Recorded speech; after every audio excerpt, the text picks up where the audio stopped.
esta mañana, ¿sí? Y algunos hace muchos años que no los veía, casi que no los conozco, pero tantos años, ¿no?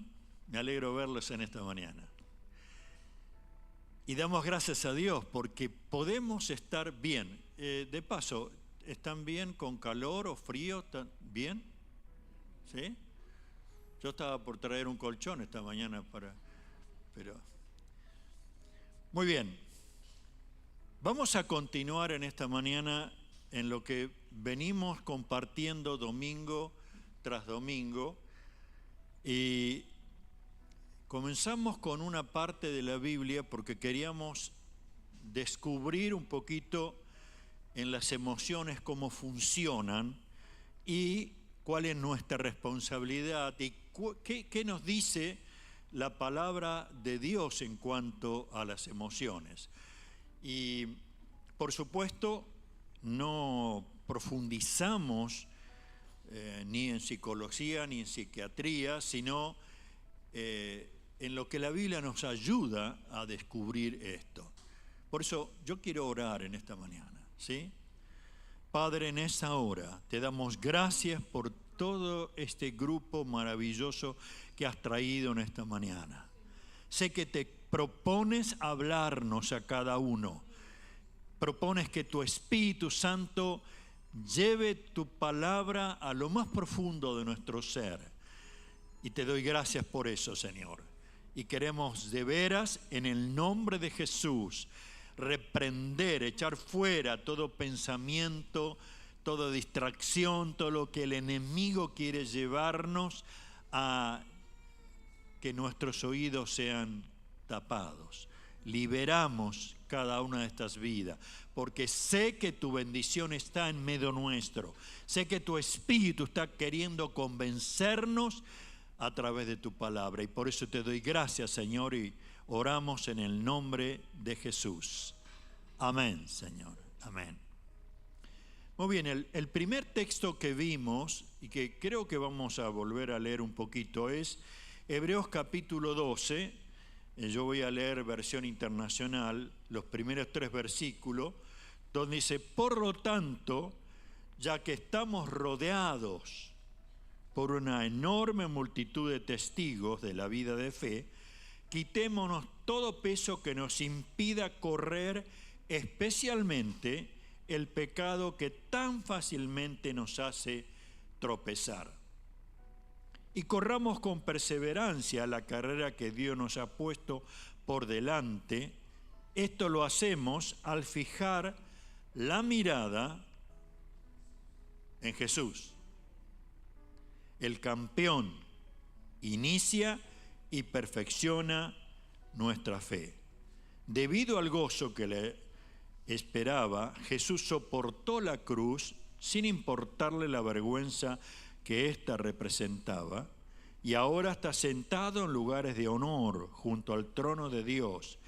Piensen en toda la hostilidad que soportó por parte de pecadores, y así no se cansarán ni se darán por vencido, y después de todo, ustedes aún no han dado su vida en la lucha contra el pecado. O sea, empezamos el año, nos presenta el Señor como si fuera una carrera, y cada uno de nosotros vive una realidad distinta, pero sin duda está plagada de muchísimas cosas que hacen que nuestras emociones estén constantemente en altibajos, Y por eso es que nosotros descubrimos que funcionan en base a lo que nosotros percibimos o la manera en que pensamos frente a las circunstancias, y nos llevan de una manera tan tremenda que podemos caer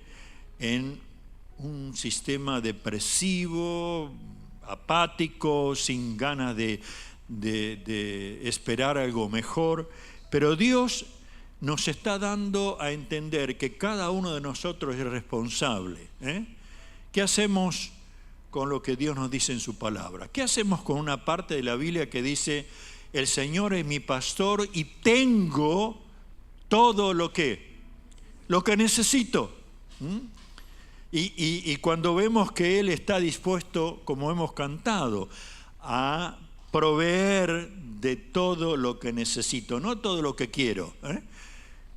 A lo mejor si preguntara dónde le gustaría estar en esta hora, y la mayoría diría,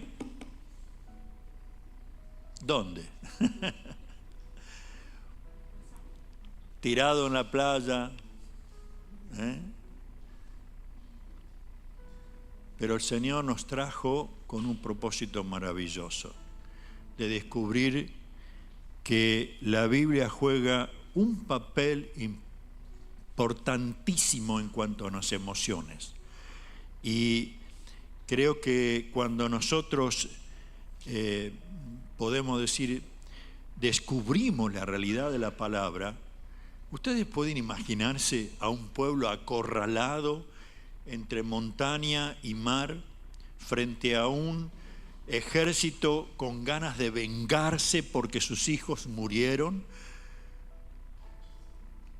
y de pronto la fe permitió que las aguas se partieran en dos y ellos pudieran pasar en seco. Y no imagínese como una fantasía, créalo, esto es real. Y cuando la Biblia está diciéndonos que Él, en el segundo pasaje que leímos, Isaías 61:7, ¿se acuerdan? Disfrutarán de una doble honra en lugar de vergüenza y deshonra, poseerán una doble porción de prosperidad en su tierra y una alegría eterna será suya. O sea, nuestra fe se tiene que enfocar en las promesas de Dios. Y acá dice, disfrutarás de una doble honra. Está tratando principalmente de decir, bueno, el Señor quiere quitar nuestra vergüenza, nuestro pecado, nuestro fracaso. Lo quiere quitar, no simplemente está tratando de decir, bueno, muchachos, ustedes se van a sentir bien. No. Él quita nuestra vergüenza, nos trae dignidad. ¿Qué dignidad? De ser llamados hijos de Dios. Amén. ¿Quién contra nosotros si Dios está con nosotros? Por eso es que Jesús aún está diciendo, Padre nuestro que estás en los cielos. Y qué maravilloso. Dice, lo segundo que veíamos, dice, poseerán una doble porción de prosperidad en su tierra. O sea, uno podría pensar, bueno, yo quiero ir a la iglesia, yo quiero encontrarme con el Señor porque sé que me voy a hacer millonario. Olvídese de eso. Lo que está tratando de decir esta profecía para su pueblo es que todo lo que necesitamos Él lo proveerá, no lo que quiero. Lo que usted necesita, se ha comprometido en proveer. Y Él quiere prosperar mis vínculos, ¿sí? Las relaciones. Él quiere prosperar el entorno de mi familia. Él quiere prosperarme en el trabajo, en los estudios. Él quiere que prosperemos. Hermanos, ¿qué entiende usted cuando la Biblia dice, la bendición del Señor es la que enriquece y no añade, no trae tristeza con ella?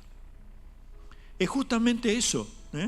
Ahora, indudablemente que cuando Él quita nuestra vergüenza, cuando Él nos lleva a prosperar, también dice que Él desea llenar nuestro corazón.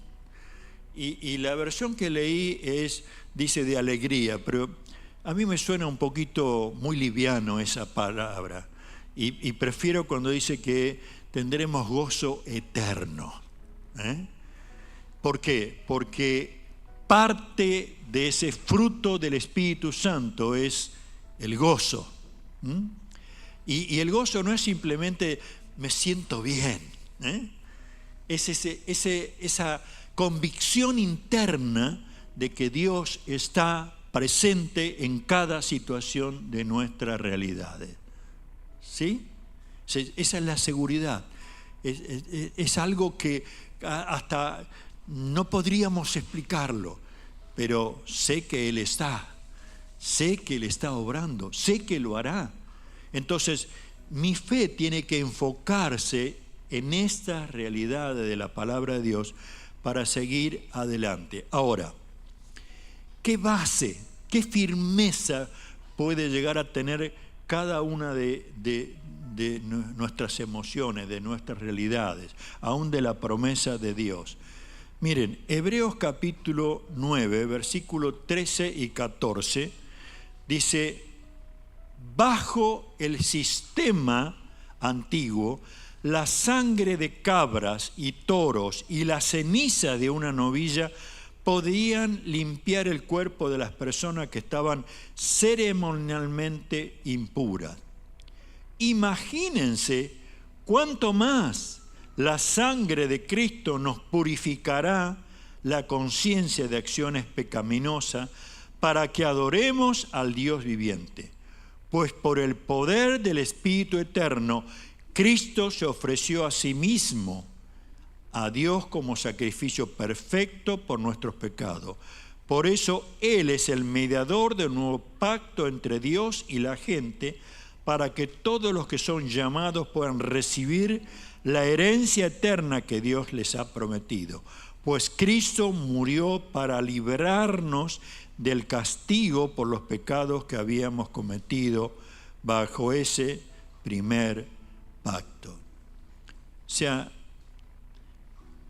tanto usted como yo tenemos una realidad: Cristo en la cruz del Calvario. El plan perfecto de Dios cuando expresó consumado es. A veces, no sé si les ha pasado, casi como repetimos: Cristo murió por nosotros. Cristo en la cruz. Ahora, la profundidad de esa verdad. Antes tenían que matar a un cordero o un cabrito o una paloma si no tenía mucho dinero. Esa sangre limpiaba a esa persona para estar bien con el Señor.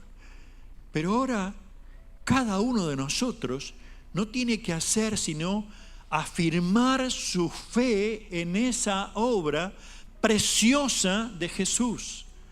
Él está diciendo: cuánto más la sangre de Cristo nos purificará. ¿Qué nos purificará? ¿El cuerpo? No. Nuestra conciencia, nuestra manera de pensar, todo lo que somos como persona está limpio, perdonado por la sangre de Jesús. Por eso es que Él está diciendo: si confesamos nuestros pecados, Él es justo para perdonarnos y limpiarnos. ¿Qué necesita? ¿Trenet? ¿Blanqueadores especiales? ¿Perfumes con perfume? No. Cada uno de nosotros necesita creer lo que dice la palabra de Dios. La cruz para un cristiano es la muerte de la muerte. La muerte de Jesús para dar muerte al que tenía el imperio de la muerte. Esto es el diablo. Amén. Entonces yo quisiera leer algunos pasajes que nos hablen acerca de esto, porque no hay palabra para describir lo que esto realiza, pero sí hay palabra de Dios para la cual yo puedo afirmarme, y usted también, que esto es lo que Dios quiere.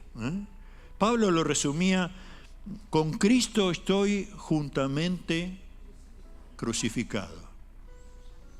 ¿Por qué diría eso? Ya no vivo yo, ahora Cristo vive en mí. Cuando usted reacciona estas emociones que se me ponen irritado, que me amargan, que me producen ansiedad, nos preguntamos: ¿qué hago? ¿Qué será? ¿Cómo es esa pastilla para relajarse, dormir?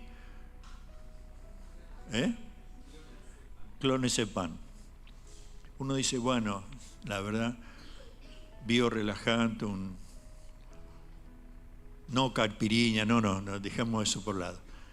Pero parecería que esa es la solución momentánea, esporádica. Hermano, acá, porque Cristo murió para librarnos del castigo por los pecados que habíamos cometido. Ahora, leo, 2 Corintios capítulo 5, versículo 21. Pues Dios hizo que Cristo, quien nunca pecó, fuera la ofrenda para nuestros pecados, para que nosotros pudiésemos estar en una relación, ¿cómo? Correcta con Dios por medio de Cristo. ¿Vieron que hay personas que viajan a un lugar, hacen ceremoniales, pagan a personas para ver si pueden tener una correcta relación con Dios? No funciona. Lo que sí funciona, nuestra fe, Dios hizo que Cristo, que nunca pecó, fuera la ofrenda por nuestro pecado. Ya está.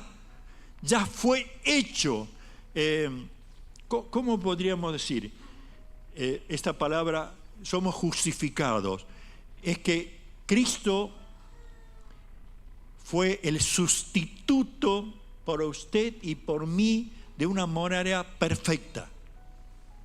No había otra forma, no había otra persona, no existía otra realidad, otro plan. No tenía Dios un plan B, C o D. Era el único plan para que usted y yo estemos en correcta relación con Él. Isaías 53 dice, versículo 3, dice, fue despreciado, rechazado, hombre de dolores, conocedor del dolor más profundo. Nosotros le dimos la espalda y desviamos la mirada.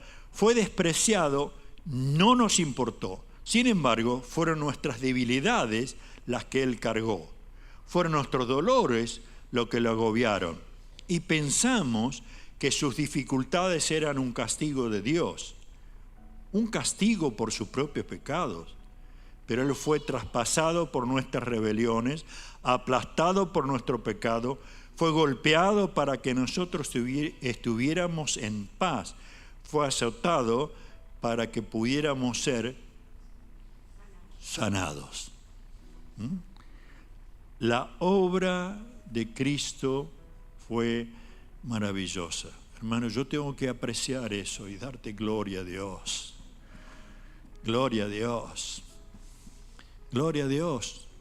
Porque está diciendo, fue traspasado por mis rebeliones.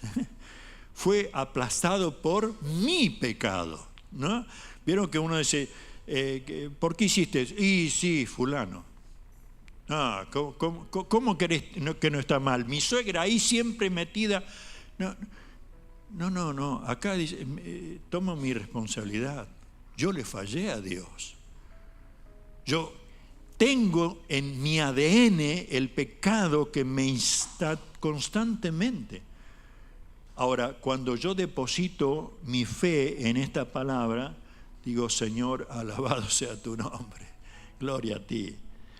Gálatas capítulo 3, versículo 13 y 14. Pero Cristo nos ha rescatado de la maldición dictada en la ley.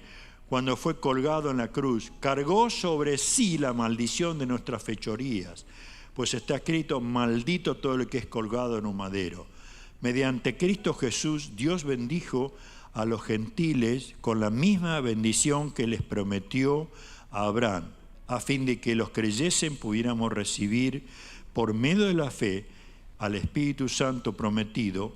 Jesús cargó sobre sí nuestra maldición. Cuando era adolescente, allá hace mucho tiempo atrás, 15, 16 años, yo sufría mucho de la garganta con anginas y a mis padres se le ocurrió que lo mejor sería llevarme a un curandero. Así que ahí fuimos, unos pases mágicos por aquí y seguí adelante. A los 18 años, cuando yo me entregué a Cristo, no entendía mucho de todo esto, Pero al ir creciendo, yo tuve que decirle al Señor, Señor, yo fui a un lugar que a vos no te gusta. Y eso traía una maldición a mi vida espiritual. Además, mi padre trajo consigo a la familia una realidad muy fea. Él creía firmemente que nunca iba a poder andar bien económicamente. Tal es así que él solía decirlo. Dice, si yo pongo una fábrica de sombrero, los niños nacen sin cabeza. ¿No? Él tenía una fijación en eso y que también se convirtió en realidad, porque hasta los últimos días de su vida, pobrecito, él vivió en una casa prestada. Y yo tuve que decir, Señor, quita esa maldición sobre nosotros.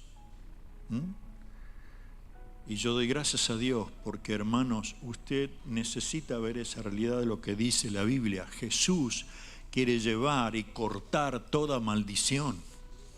Toda maldición. Y usted dice, bueno, no hice nada de bueno. Pero hay algo que nos trae maldición. De alguna manera nos hemos conectado con un sistema que nos provoca hacer lo que Dios le desagrada. Y si usted duda, va a descubrir que en el Antiguo Testamento, cada vez que el pueblo de Dios abandonó a Dios para buscar a otros dioses, cayó una maldición de hambre, cayó una maldición de deshonra, la guerra se hizo presa, o sea, cantidad de cosas que se produjeron a causa de abandonar a Dios. Segunda Corintios capítulo 8, versículo 9, dice, ustedes conocen la gracia generosa de nuestro Señor Jesucristo. Aunque era rico, por amor a ustedes se hizo pobre, para que mediante su pobreza pudiera hacerlos ricos. Jesús se hizo pobre. Y quiero resaltar una cosa. Es fácil ser pobre y pasar a ser rico, ¿sí? Es lindo. Se lo disfruta. Si bueno, ahora puedo hacer lo que se me antoje. Hoy me compro 2 kilos de helado, me lo como solo. Ahora es muy distinto alguien que es millonario y tiene que estar durmiendo en la calle. ¿Sí? Son dos cosas. Ahora, el Señor Jesús, ¿usted cree que no podía haber actuado de otra manera cuando lo tomaron prisionero, cuando lo azotaron, cuando le hicieron cargar la cruz, cuando tuvo que estar ahí desnudo frente a la multitud? ¿No podría ser así con el poder que el Espíritu Santo le había dado? ¿Ustedes se pueden imaginar qué hubiera pasado con los sacerdotes de ese momento, con los romanos que lo castigaron, con los que se burlaron ahí? Hubieran desaparecido, porque él era rico en poder, en gracia de Dios. Pero se hizo pobre en todo el sentido de la palabra para que usted y yo podamos alcanzar a ser ricos en el Señor. Y usted dice, bueno, ¿cómo es que me cuesta tener un plato bien puesto? No, empecemos por otra cosa. Cada hijo de Dios es rico porque tiene en sí el Espíritu Santo de Dios. Es rico porque la palabra dice, clama a mí y yo te responderé. Es rico porque puede en fe creer que Él va a hacer lo que nosotros no podemos hacer. Somos ricos. Ahora, ¿qué hace el enemigo? Mirá lo que el otro hizo, mirá cómo ganó. ¿Cómo que se fue a las Bahamas y yo a Solano? ¿Qué cambio? ¿Qué pasó? ¿En qué andará este muchacho? Siempre se nos van cruzando ideas así. Pero hermanos, ¿qué es mejor?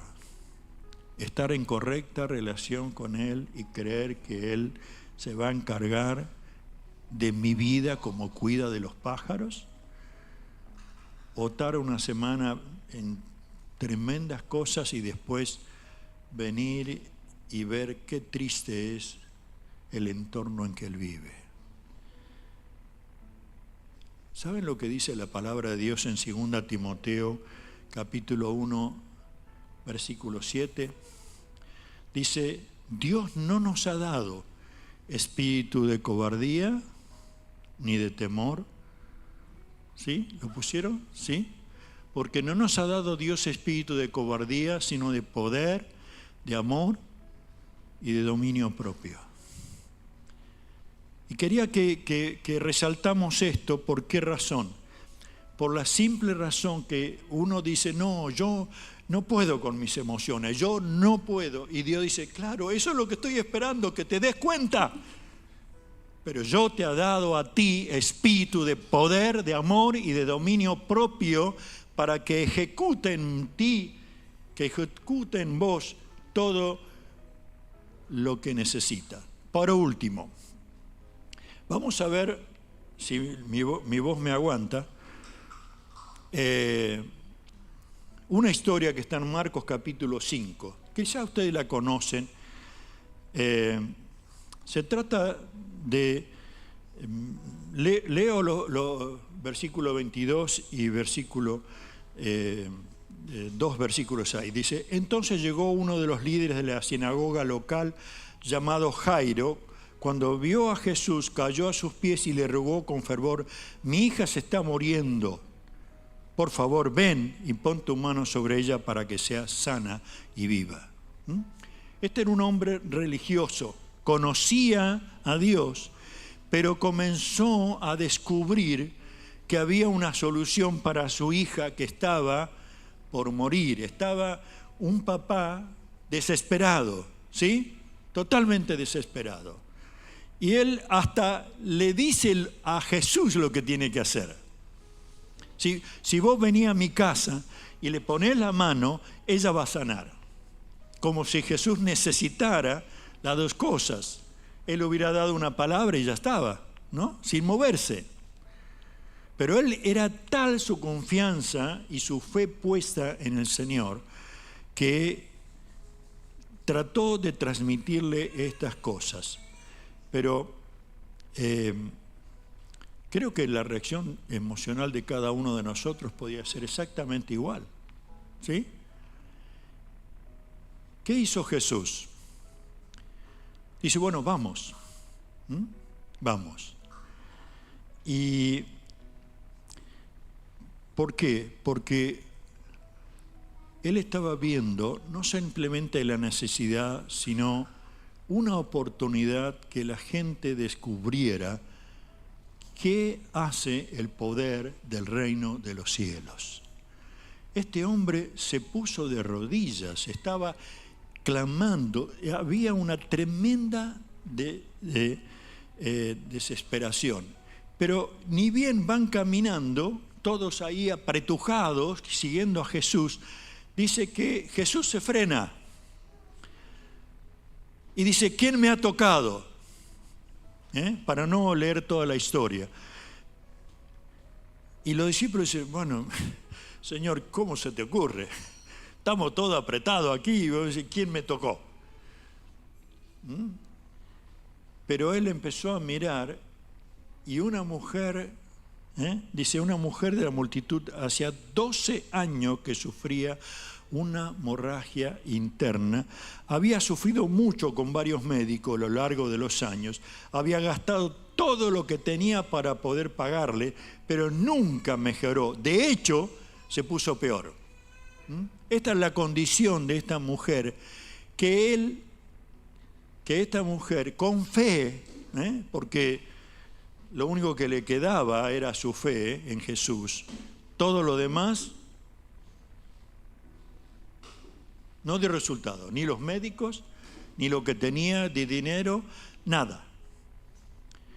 Amén de una realidad. Ceremonialmente era una mujer impura. Impura significaba que no podía estar en relación con los demás. Ni aún nadie podía tocarla. Ni ella no podía ni visitar a otra persona porque el asiento que ella usaba ya se contaminaba. O sea, era una constante vergüenza en su propia persona. No podía tener familia. O sea, todo lo que usted puede imaginarse de libertad de una mujer, ella lo había vivido. Pero emocionalmente, ¿cómo estaría? Destrozada. Pero ella, desesperada, vio una posibilidad en Jesús y se acercó. Uno diría, qué desvergonzada, qué atrevida. Iba a contaminar al maestro. ¿Sí? Iba a contaminar al maestro. No tenía capacidad de resolverlo más que de esa manera. Ella creyó que aún si tocaba su manto, dice el versículo 28, pues pensó, si tan solo tocara su túnica quedaría sana. Al instante la hemorragia se detuvo y ella pudo sentir en su cuerpo que había sido sanada en su terrible condición. Jesús se dio cuenta de inmediato que había salido poder sanador de él, así que se dio vuelta y preguntó a la multitud, ¿quién me tocó mi túnica? Sus discípulos le dijeron, mira, la multitud que te ha apertujado por todos lados, ¿cómo puedes preguntar quién me tocó? Y para leer el versículo 34 dice, y él le dijo, hija, tu fe te ha sanado, ve en paz, se acabó tu sufrimiento. Lo que quiero que veamos de estas dos historias es que hay un eje que las une, y es la fe.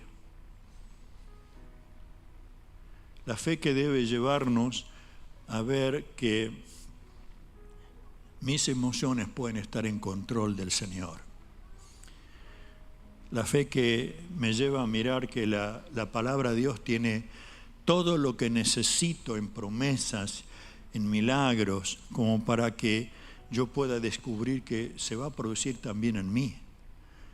Es la fe que voy a creer y aceptar que Jesús murió por mí, que mis pecados son limpiados, y aún los que pasaron, aún los que hoy, mañana,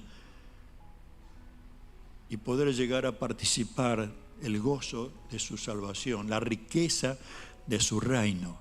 Querido, hay algo que me estoy olvidando. ¿Se acuerdan que Jairo fue desesperado y bueno, se levantó contento y iban caminando? Y de pronto eso se frena por el incidente de esta mujer. ¿Sí? Es posible que uno puede decir, ¿cómo Jesús se distrajo con algo así? ¿Quién me tocó? ¿No hubiera podido seguir adelante? No, tenía una razón de ser. Y aún cuando siguieron adelante después de este incidente, alguien vino a Jairo y le dijo, ¿qué cosa? Mira, no moleste más al maestro, tu hija ya murió. O sea, uno podría descubrir en estos detalles cómo muchas veces la agenda de Dios es distinta a la nuestra. Y de pronto se nos frena la cosa y nosotros estamos apurados para que ya. Y dice, no, para que tengo que hacer otra cosa muy importante. Y de pronto dice, bueno, ya no, basta, Señor, ya ahora no lo necesito. Y Jesús dice, no, yo me hago cargo, sí que lo necesitas. Y él fue y se puso ahí, y en esa época había mujeres que se llamaban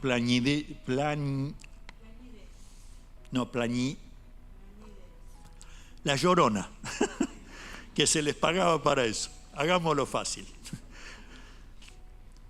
Y bueno, no, sacó a todos y se quedó con los padres, y a la chica le dijo, Talita cumí, levántate y anda. 2 milagros impresionantes,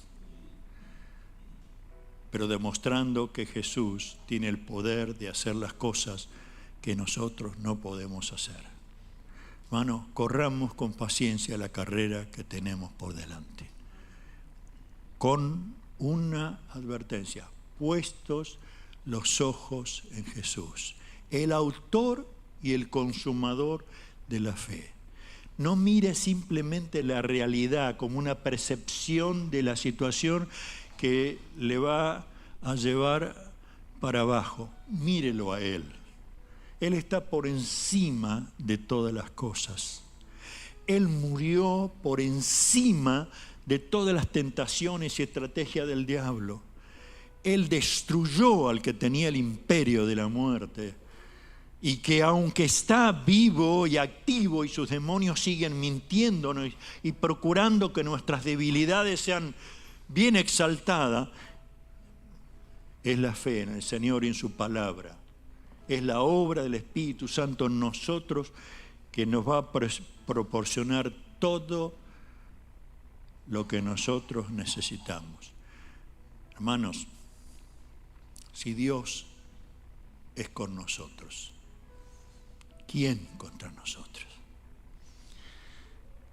El último versículo, porque si no alguno de los que han preparado fideos se le va a pegar. Entonces quiero que terminemos con esta palabra de Romanos capítulo 15, versículo 13.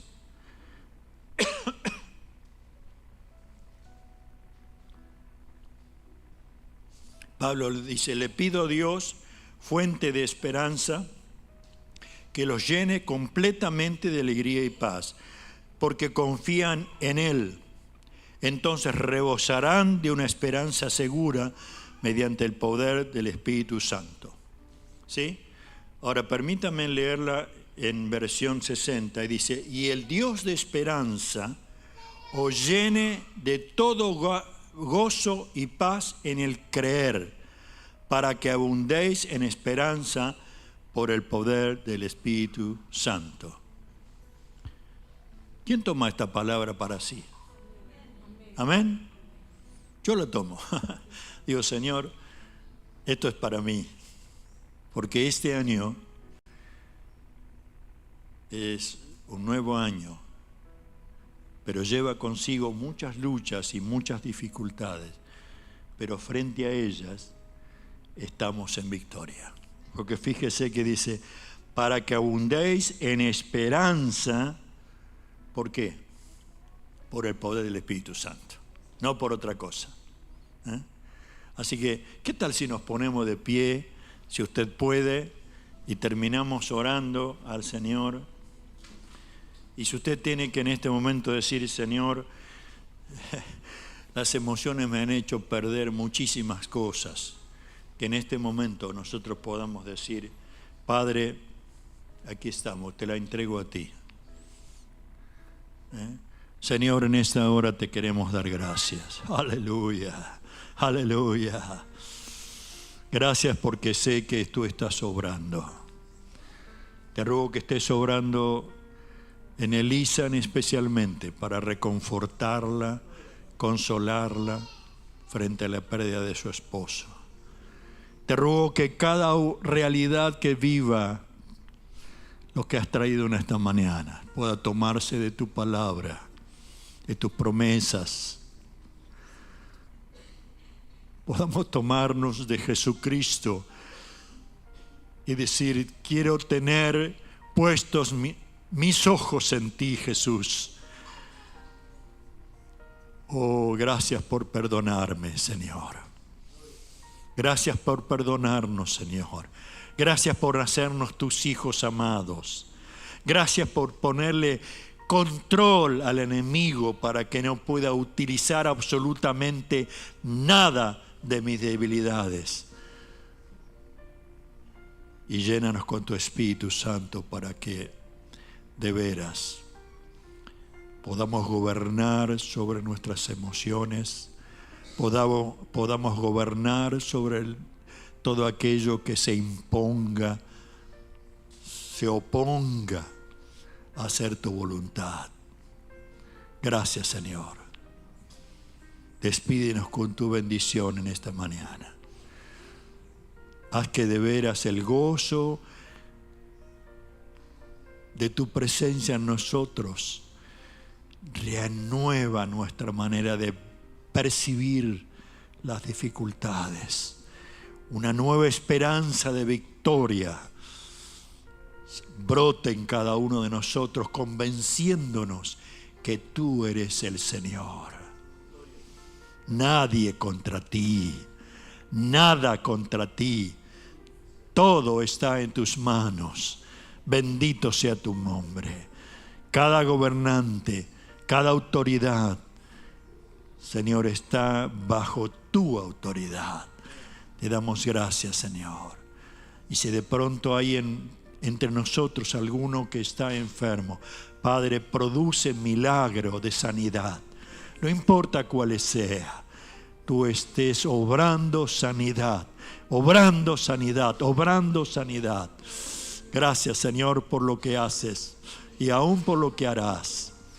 Y oramos en el nombre de Jesús. Amén, Señor.